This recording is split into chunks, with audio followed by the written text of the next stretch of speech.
요나의 불평. 요나서 4장 1절에서 4절을 읽습니다. 요나가 심히 싫어하고 노하여 여호와께 가로되 여호와여 내가 고국에 있을 때에 이러하겠다고 말씀하지 아니하였나이까? 그러므로 내가 빨리 다시스로 도망하였사오니 주께서는 은혜로우시며 자비로우시며 노하기를 더디하시며 미네가 크시사 뜻을 돌이켜 재앙을 내리지 아니하시는 하나님이신 줄을 내가 알았음이니이다. 여호와여 원컨대 이제 내 생명을 취하소서. 사는 것보다 죽는 것이 내게 나음이니이다. 여호와께서 이르시되 너의 성냄이 어찌 합당하냐? 하시니라. 아멘. 아이들은 엄마를 자기의 전유물로 여겨서 엄마는 나만 사랑해야 하고 나만 돌봐주어야 한다고 생각합니다. 그래서 엄마가 다른 아이를 업고 있으면 그 아이를 기어이 끌어내리고 자기가 엄마 등에 업혀야 직성이 풀립니다. 하물며 엄마가 다른 아이에게 젖을 물리고 있는 모습이라도 보게 된다면 아이는 견딜 수 없는 분노를 느낄 것입니다. 어른이 보기에는 우습기만 한 이 모습은 하나님 앞에서 바로 우리 자신의 모습이기도 합니다.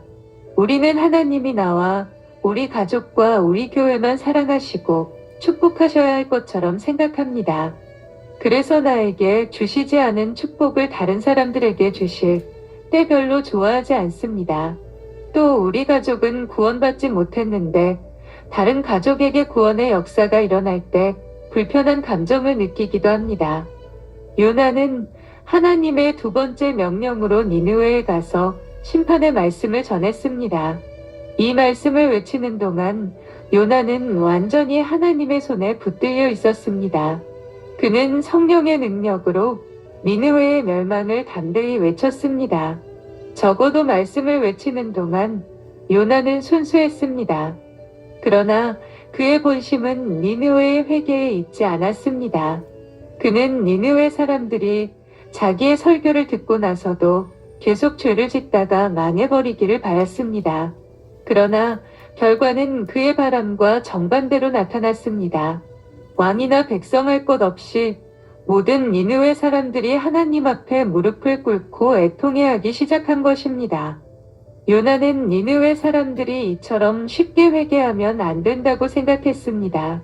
이 못되고 잔인한 사람들이 이처럼 쉽게 용서받으면 안 된다고 생각했습니다. 이런 부흥의 역사는 이스라엘에서 일어나서야 했습니다.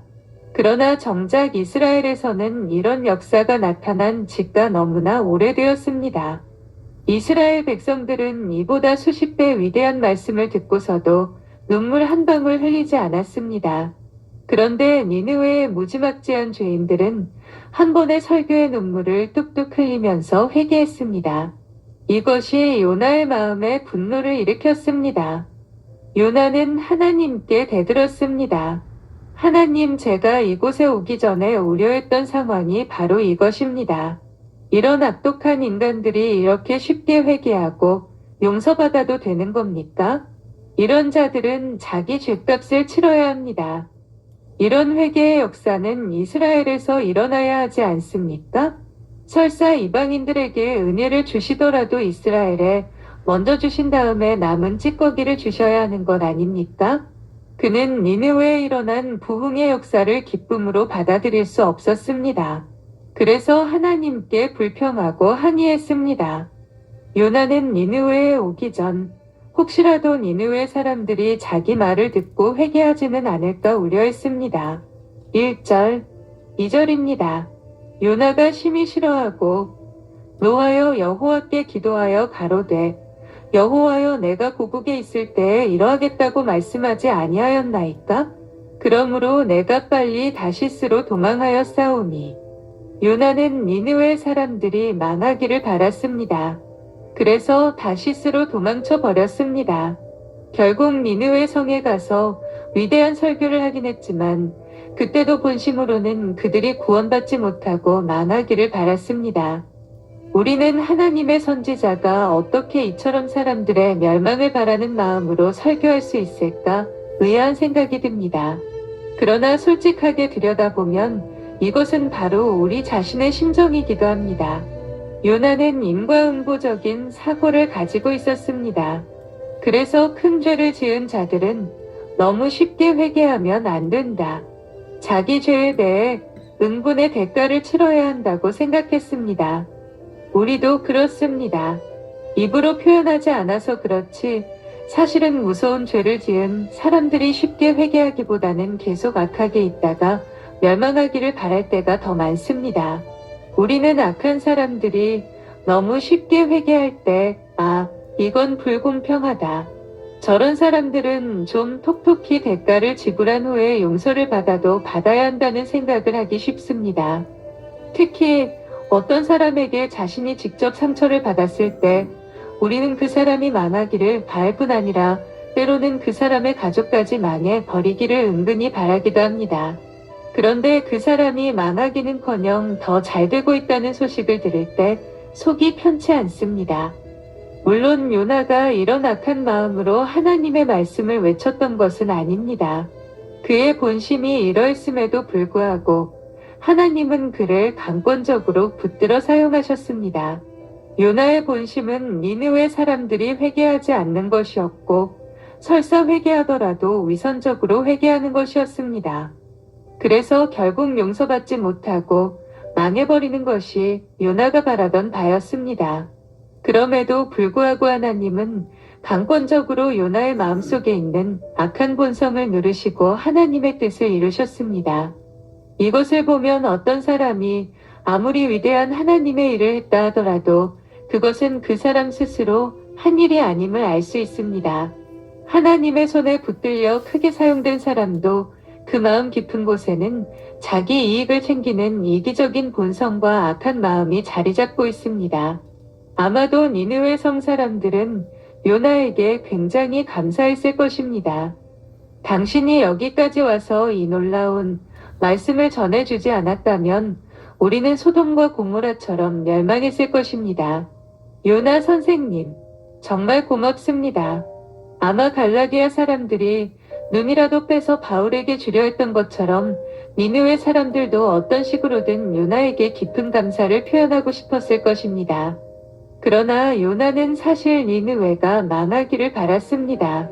그래서 하나님께 붙들려 설교를 하기는 했지만 막상 그들이 회개하고 하나님이 그들을 용서하시는 모습을 보자 원래의 이기적인 마음이 다시 살아났습니다. 100% 순수하게 영혼을 사랑하는 마음으로 주의 일을 하는 사람은 아무도 없습니다. 사람들에게 대접받고 싶은 생각이나 인정받고 싶은 생각, 살해받고 싶은 생각, 심지어는 남을 미워하는 생각이나 요나처럼 다른 사람들이 잘못되기를 바라는 생각을 마음속 깊이 지닌 채로 사용되는 것입니다. 그런데 어떻게 그런 사람들을 통해 놀라운 역사들이 일어날 수 있습니까? 하나님이 그 악한 본성을 누르시고 하나님의 뜻대로 강권적으로 사용하시기 때문입니다. 그래서 우리는 위대한 부흥의 역사가 일어날 때 마치 사람이 그런 일을 일으킨 것처럼 사람을 칭찬하고 사람에게 영광을 돌리며 사람을 높이는 실수를 저지르면 안 됩니다. 또 그 일을 한 본인도 마치 자신의 힘으로 그런 역사를 일으킨 양 자랑하면 안 됩니다. 정말 그가 정직한 종이라면 이렇게 기도할 것입니다. 하나님, 부끄럽습니다. 비록 짧은 시간이지만 저는 하나님과 다른 생각을 가지고 있었습니다. 하나님은 한 영혼 한 영혼이 은혜 받고 죄에서 놓여나 아름답고 능력 있는 모습을 되찾기를 원하셨지만 제 속에는 그와는 다른 이기적인 마음과 더럽고 초한 욕심이 있었습니다. 표현은 하지 않았지만 제 마음 깊은 곳에는 그런 악한 것들이 들어있었습니다. 그런데 하나님은 이 한 영혼 한 영혼을 너무나 귀하게 생각하셔서 이런 큰 역사를 일으키셨습니다. 저를 용서해 주십시오. 그는 너무 부끄러워서 사람들이 자기에게 영광을 돌려도 그 영광을 받지 못할 것입니다. 사람들이 감사를 표할수록 오히려 죄책감을 느낄 것입니다. 하나님이 우리에게 투시의 은사를 주시지 않은 것이 얼마나 감사한지 모릅니다. 서로의 속을 모르는 게 얼마나 감사한지 몰라요. 그래서 억지로 다른 사람 속을 들여다보려고 애쓸 필요가 없습니다. 왜 비싼 밥 먹고 그런 쓸데없는 짓을 합니까? 들여다보면 다 악한 마음을 가지고 있습니다. 가장 위대한 하나님의 종도 그 속을 들여다보면 다 어느 정도의 욕망과 이기심을 가지고 있습니다. 다 요나 같아요. 하나님은 한 영혼 한 영혼을 우선적으로 생각하시지만 이른바 하나님의 종이라는 사람들은 자기 자신의 형편과 처지를 먼저 생각할 때가 많습니다. 그러니까 아무리 위대한 일을 이루었다 해도 사람에게 돌아갈 영광은 한 방울도 있을 수 없습니다. 전부 하나님이 이루신 것입니다. 깊은 내막을 안다면 누구라도 인간의 이런 부족함에도 불구하고 하나님이 긍휼을 베푸셨구나. 라는 말밖에 할 수 없을 것입니다. 우리는 요나를 비난할 수 없습니다. 그래도 요나니까 자기 본심을 이렇게 드러낸 것입니다. 다른 사람 같았으면 절대 이런 말 하지 않습니다. 속으로는 어디 잘 되는가 두고 보자 하면서도 겉으로는 끝까지 난 순수했다. 난 정말 니느웨 사람들이 잘 되기를 바랐다고 하지요. 그러나 요나는 자기 속에 있는 분노를 그대로 표현했습니다.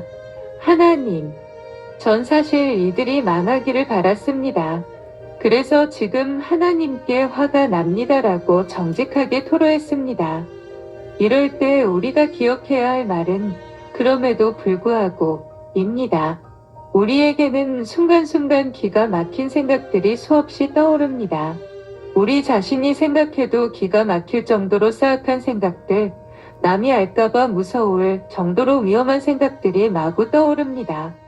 구정물통을 휘저으면 콩나물 대가리, 깍두기 찌꺼기 마구 올라오듯 이것저것 마구 올라와요. 그럼에도 불구하고 하나님은 우리의 이 약한 본성을 누르시고 아무도 눈치채지 못하게 하시고 마치 하나님의 뜻을 순수하게 행한 양 온전한 역사를 일으키시는 것입니다. 그렇다고 해서 하나님 때 사용된 사람들을 고맙게 생각하지 말고 무시하라는 뜻은 아닙니다. 요나, 너 알고 보니까 나쁜 놈이구나 하면서 손가락질하라는 뜻이 아니에요. 그의 본심이 어떻든 간에 이렇게 사용된 것이 얼마나 고맙습니까? 그가 하나님께 순종해서 니느웨로 온 것이 얼마나 고맙습니까? 니느웨 사람들은 요나를 감사하게 생각해야 합니다. 그에게 영광을 돌리면 안 되지만 그가 이렇게 사용된 데에는 감사하는 마음을 가져야 합니다. 위대한 종이 따로 있는 것이 아닙니다. 우리는 모두 똑같은 형제들이고 똑같이 속에 악한 마음을 가지고 있는 사람들입니다. 그럼에도 불구하고 하나님이 사용하셔서 순수한 결과가 나타나게 하셨을 때 우리는 주님을 더욱 찬양하고 신뢰하며 감사하지 않을 수 없습니다. 요나가 이런 악한 마음을 가지고 있었고 그처럼 고집을 부렸는데도 불구하고 그를 최고의 선한 도구로 사용하신 것을 보면 하나님이 얼마나 능력 있고 은혜로우신 분인지 모릅니다. 가고 싶어하는 사람을 보내는 것도 대단한 일이지만 가지 않겠다고 뻗대는 사람을 설득하여 보내는 것은 정말 위대한 일입니다. 착하게 살려고 하는 사람을 착하게 살게 하는 것도 대단한 일이지만 착하게 살려는 생각이 전혀 없는 사람을 변화시켜서 착하게 살게 할 뿐 아니라 많은 사람들에게 선한 영향을 끼치게 하는 것은 정말 위대한 일입니다. 자기 속에서 악한 본성이 솟구칠 때 너무 놀라지 마십시오. 사람들 중에는 가끔씩 표출되는 자기의 악한 모습에 충격을 받은 나머지 며칠씩 침체되는 이들이 있습니다. 그러나 그것이 어디 한두 번 있는 일입니까? 우리는 본래 그런 사람들입니다. 그렇다고 해서 그렇게까지 놀랄 필요는 없습니다. 중요한 것은 그 다음입니다. 그럼에도 불구하고 하나님 앞에 나아가면 하나님이 이처럼 악한 나를 통해서 위대한 역사를 이루신다는 사실이 중요한 것입니다. 요나는 하나님을 어떤 분으로 알고 있었습니까? 2절 하번절입니다. 주께서는 은혜로우시며 자비로우시며 노하기를 더디하시며 이내가 크시사 뜻을 돌이켜 재앙을 내리지 아니하시는 하나님이신 줄을 내가 알았음이니이다. 이것은 아주 유명한 말씀입니다. 이스라엘 백성들이 죄를 짓고 회개할 때마다 하나님은 이런 모습으로 자신을 표현하셨습니다. 하나님은 어떤 분이십니까? 죄인을 절대 용납하지 않는 분이십니다. 이스라엘 백성들이 경험한 바가 바로 그것입니다. 하나님은 아무리 택한 백성이고 하나님의 종이라 하더라도 죄를 지은 사람은 절대로 용납하지 않으십니다. 끝까지 찾아가서 그 죄를 폭로하시고 그에 상응하는 책임을 지게 하십니다. 이것이 하나님의 진노입니다. 그런데 하나님께는 또 다른 면이 있습니다.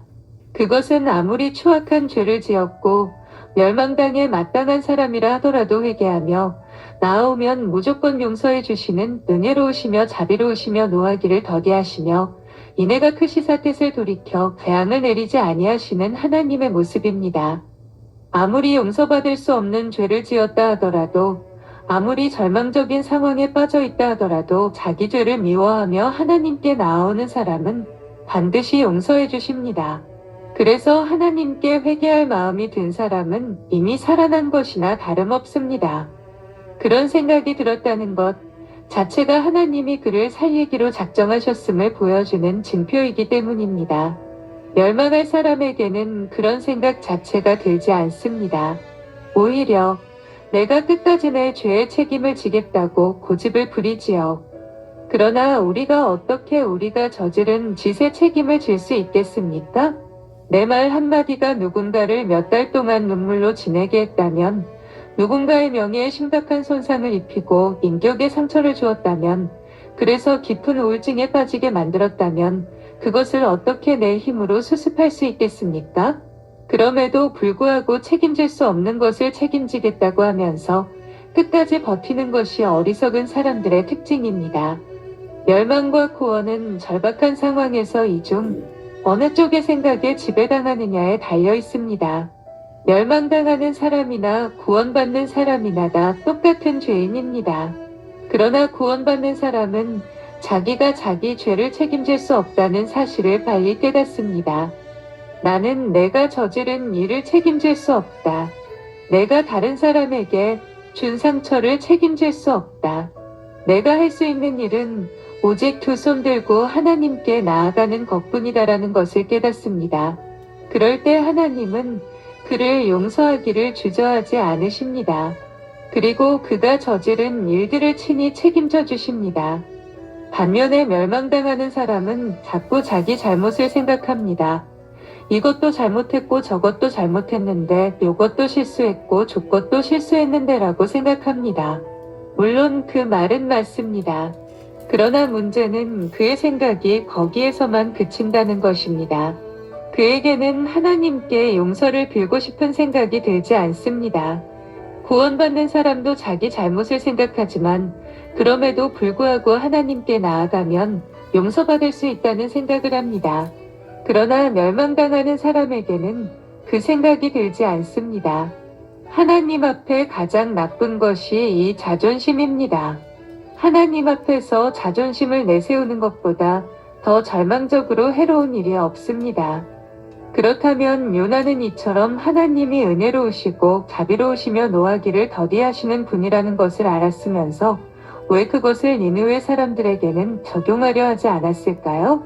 마치 어린아이들이 엄마는 나만 사랑해야 한다, 나만 업어줘야 한다고 생각하는 것처럼 하나님은 이스라엘만 사랑하셔야 하고 용서해 주셔야 한다고 생각했기 때문입니다. 지금까지 하나님은 이스라엘 백성들을 특별하게 대우해 오셨습니다. 즉 이방인들과 달리 특별히 사랑해 주셨습니다. 왜 그렇게 하셨습니까? 죄를 짓더라도 두려움 없이 그 앞에 나아오게 하시기 위해서였습니다. 그렇게 하지 않으면 도저히 하나님께 나아올 생각을 못하니까 특별히 용납해 주신 것입니다. 할아버지들이 왜 손자들의 어리광을 다 받아줍니까? 그렇게 하지 않고 엄하게 대하면 주눅이 들어서 할아버지한테 오려들지 않기 때문입니다. 아버지는 막 야단을 치고 머리를 쥐어박아도 조금 지나면 다시 매달립니다. 그러나 할아버지가 한번 야단을 치고 머리를 쥐어박으면 다음부터는 절대로 할아버지한테 가려들지 않습니다. 할아버지 무서워 하면서 절대 안 가요. 그러니까 할아버지는 무조건 자비를 베풉니다. 하나님은 아들이 아버지에게 스스럼 없이 나아가듯 우리가 하나님께 나아가기를 원하십니다. 아무리 야단치고 쥐어박아도 한바탕 울고 나서 또 매달리고 달려들기를 원하십니다. 그러나 우리는 양자입니다. 하나님이 한번 세게 야단치시면 완전히 등을 돌려버려요. 진짜 나쁜 아이는 엄마가 나가 라고 했다고 해서 진짜 짐 사가지고 나가는 아이입니다. 요즘은 초등학생들도 엄마가 나가라고 하면 조그만 배낭 짊어지고 계단에 나와 앉아 있습니다. 무서운 세상이에요. 하나님은 이스라엘 백성이 죄를 지었을 때에도 담대하게 하나님 앞에 나아와 회개하기를 원하셨습니다. 그런데 조금만 큰 소리를 쳐도 나가버리니까 어떤 경우에든 두려워하거나 주저하지 않고 나아오게 하시려고 은혜와 자비를 베푸셨습니다. 그러나 문제가 무엇입니까? 언제든지 하나님께 나아가도 된다는 것을 안 다음부터 하나님께 나아가는 일을 제일 나중으로 밀어내버린 것입니다. 하나님도 참 힘들어요. 조금만 뭐라 하면 나가버리고 조금만 잘해주면 막 가봅니다. 하나님이 참으로 우리에게 바라시는 바가 무엇입니까? 실수했을 때, 불순종했을 때 더 담대하게 나아오라는 것입니다. 아버지, 그렇다고 절 버리실 겁니까? 그래도 용서해 주셔야지요. 그래야 아버지 아닙니까? 하면서 나아오라는 것입니다. 그래서 자비와 은혜를 베푸시는 것입니다. 우리는 하나님의 사랑을 선뜻 믿지 못합니다. 그래서 하나님이 우리를 사랑하신다고 하면 한 50번만 더 얘기해 주세요. 그래야 믿어질 것 같아요. 합니다.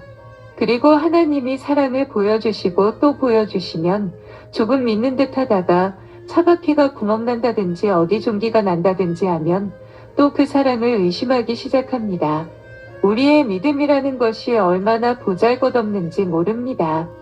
애를 키워보면 어떻습니까? 한 대 쥐어박아도 부모한테 매달리고 달려드는 편이 좋지 않습니까? 한 대 쥐어박았다고 이틀 나가버리고 2대 쥐어박았다고 일주일 나가버리면 저건 자식도 아니다 라는 생각이 들지 않습니까? 하나님의 백성들도 담대해야 합니다. 침체될 때 더 담대하고 실패했을 때 더 담대하고 부족할 때 더 담대하게 하나님께 나아가야 합니다. 그러라고 우리에게 자비와 사랑을 베푸시는 것입니다. 그런데 이상한 것이 사람은 누가 잘해주면 그 사람을 제일 끝자리로 밀어내는 성향이 있습니다. 언제든지 만날 수 있으니까 급할 것 없다는 식입니다. 이스라엘 백성들도 그랬습니다. 세상 일 다 한 후에 하나님을 찾아도 늦지 않는다고 생각했습니다. 그들은 이처럼 자기들도 구원의 문에 들어가지 않으면서 남들도 들어가지 못하도록 방해했습니다. 왜냐하면 하나님의 사랑을 한정적으로 생각했기 때문입니다. 즉 하나님이 이방인들을 사랑하시면 자신들을 사랑하실 분량이 남지 않는 것처럼 생각했던 것입니다.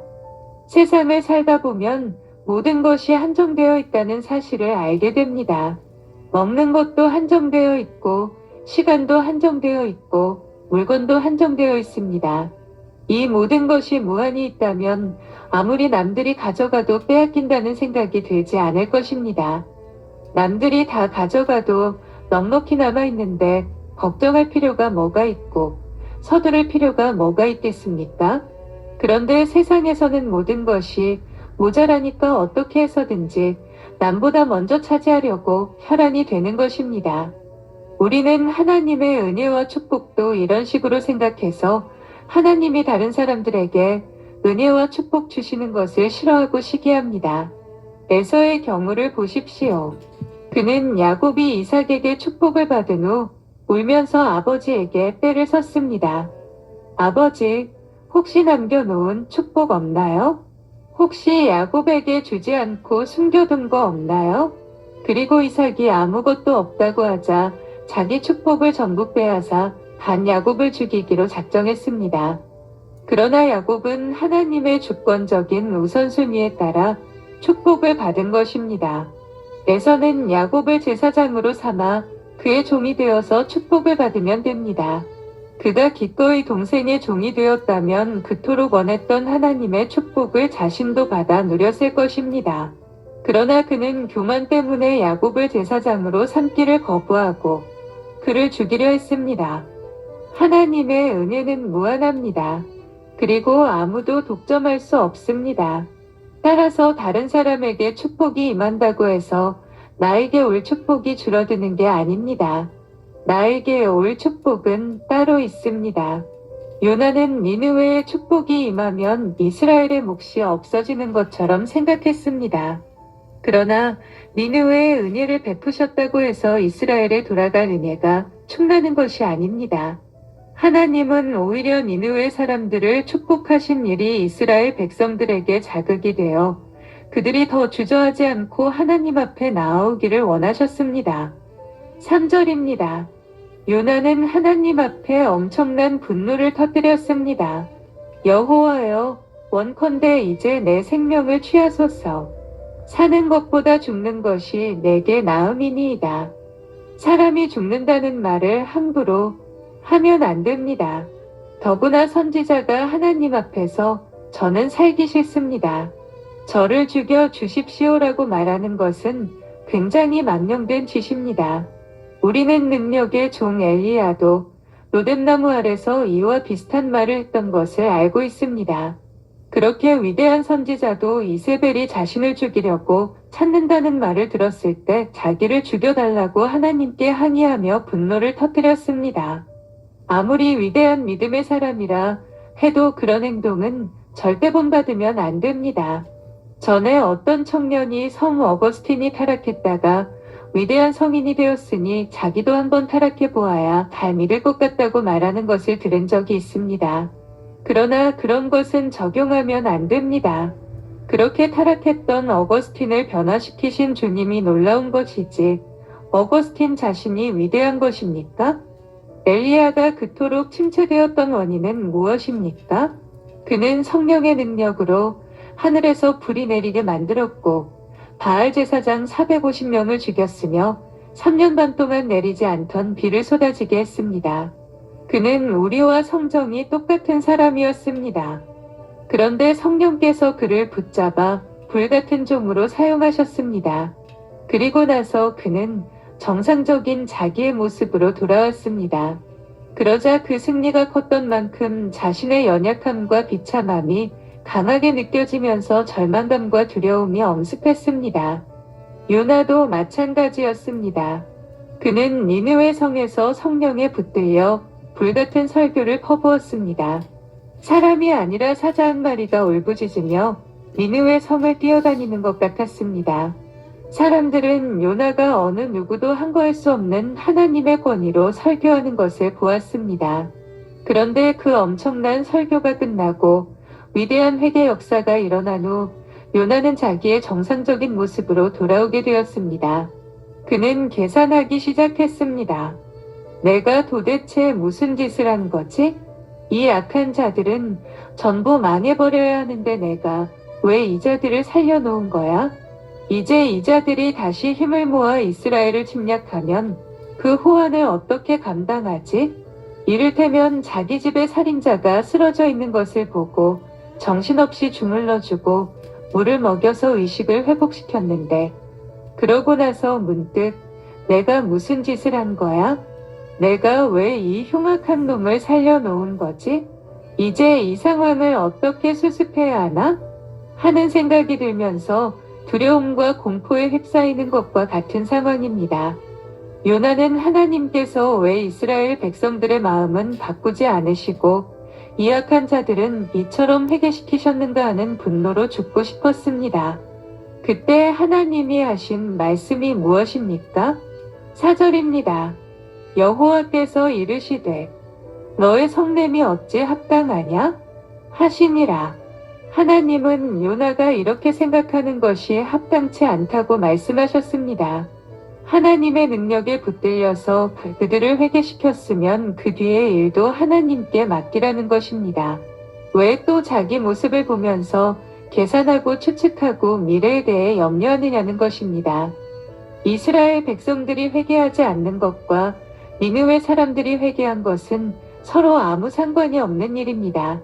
이스라엘 백성들이 회개하지 않는 것은 자기들이 회개하기 싫어서 안 하는 것이고 자기들이 교만해서 안 하는 것이지 니느웨 사람들이 이스라엘 몫의 은혜를 빼앗아 가서 안 하는 것이 아닙니다. 물론 사람이 자기 가족이나 자기 민족을 사랑하는 것은 당연한 일입니다. 오히려 애정이 없다면 이상한 일이지요. 그러나 그 애정이 지나친 나머지 그들의 잘못까지 하나님의 탓으로 돌리는 것은 죄입니다. 지금 요나는 지나치게 많은 추측을 하고 있습니다. 그는 니느웨의 부흥을 통해 이스라엘의 멸망까지 내다보고 있습니다. 니느웨의 회개와 이스라엘의 멸망은 별개의 문제인데 너무 많은 것을 미리 생각하다 보니 가장 기뻐하고 감사해야 할 순간에 분노를 터뜨리게 된 것입니다. 이것은 하나님의 자리에 올라앉는 것과 같은 짓입니다. 하나님이 은혜를 주셨을 때에는 자기 자신을 생각하면 안 됩니다. 능력에 붙들렸을 때는 내 학벌도 잊어버리고 신체 조건도 잊어버리고 어려운 집안 형편도 잊어버립니다. 그런데 그 흥분의 순간이 지나고 나면 내 문제가 여전히 남아있는 것이 눈에 들어옵니다. 그럴 때 도대체 이 일이 나에게 무슨 이익이 있는가? 하는 생각이 들 수 있습니다. 그러나 하나님은 너 자신의 모습을 보고 화내지 말라고 말씀하십니다. 자전거 페달을 계속 밟아야 넘어지지 않듯이 주님을 계속 신뢰하고 앞으로 나아가야 넘어지지 않습니다. 이스라엘은 이스라엘이고 니느웨는 니느웨지. 왜 몇 단계 넘어까지 생각하느냐? 는 거예요. 몇 단계 넘어까지 생각하면 벌써 머리에서 김이 나오기 시작합니다. 예수 믿는 사람은 단순해야 합니다. 너무 복잡하게 생각하면 머리에서 김이 납니다. 하나님은 요나가 성을 내는 것이 옳지 못하다고 말씀하십니다. 왜 하나님의 영역까지 침범해서 미리 고민하고 분노하고 절망합니까? 이스라엘에 대해 참으로 절망하고 분노하실 분은 바로 하나님이십니다. 진짜 성을 내야 될 사람은 난데 왜 내가 내 자리에 앉아서 모든 것을 미리 생각하며 성을 내느냐? 너는 나의 종일 뿐이다라는 것입니다. 종은 종다워야 합니다. 종이 주인의 자리에 앉아서 너무 많은 것을 생각하고 성을 내면 안 됩니다. 하나의 일이 끝났으면 또 다른 하나님의 뜻을 기다려야 합니다.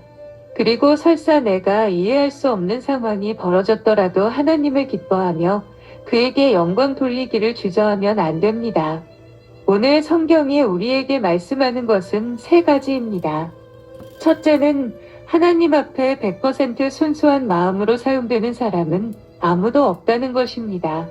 그리고 그럼에도 불구하고 하나님은 역사를 일으키신다는 것입니다. 사용되는 종들의 마음이 좀 불순하고 이기적이라 해도 심지어 사악한 마음까지 있다 해도 그럼에도 불구하고 하나님은 위대한 부흥의 역사를 일으키신다는 것입니다. 얼마나 감사한 일입니까? 하나님이 이런 분이 아니셨다면 우리는 그분의 축복을 기대하지 못했을 것입니다. 그래서 우리는 자기 자신에게 너무 실망하지 말아야 합니다. 아무리 실망스러워도 이겨내야 합니다.